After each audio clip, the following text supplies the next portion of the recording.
बदी कत तारा पर भैया काहे नहीं खंटी कत ए भौजी अरे बोलो का कही हो तू छटा ले जवन बताव का बदी कत तारा पर भैया काहे नहीं खंटी कत ओकर दमिलिया के सामने पर्दा फांसी हो। मजाक मत कीजिए, सीरियसली में बोलिए। हमारा भी जिंदगी नरक बना दिया है। सुना अब हमारा के दिल ना चांस हो, जाके सौतन से कर ले रोमांस हो। कब हमारा के दिल ना चांस हो, जाके सौतन से कर ले रोमांस हो। हराम बने। Music by Mukesh Murari.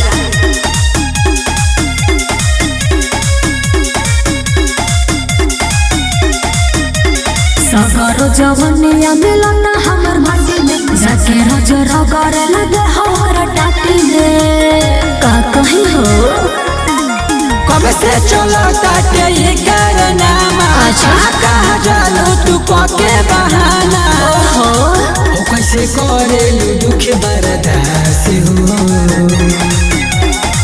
जब से सौतीन के चक्कर में पड़ल बा, तब से न हमके मानता और न जानता।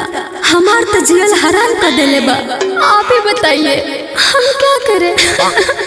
बताइए ना। कब हमारा के दिले ना चांस हो, जाके सौतीन से कर ले रोमांस हो। कब हमरा के दिले ना चांस हो, जाके सौतन से कर ले रोमांस हो।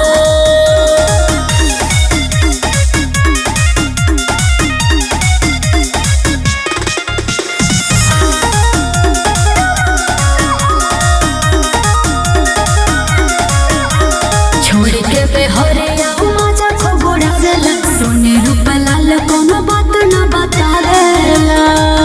अरे बड़ी परेशान बनी हो। पौधा तू जाके थाना में कंप्लेन हो। सारा में दोस्त शशि भूषण के देन हो। ओ दिल्ली दिले बड़ू दोसरा के पास हो। का कहिए देवर जी, हम बड़ा वियोग में बानी। अब रहुए कुछ करे, ये तो हमार जीवन नरक बना के रख देले बा।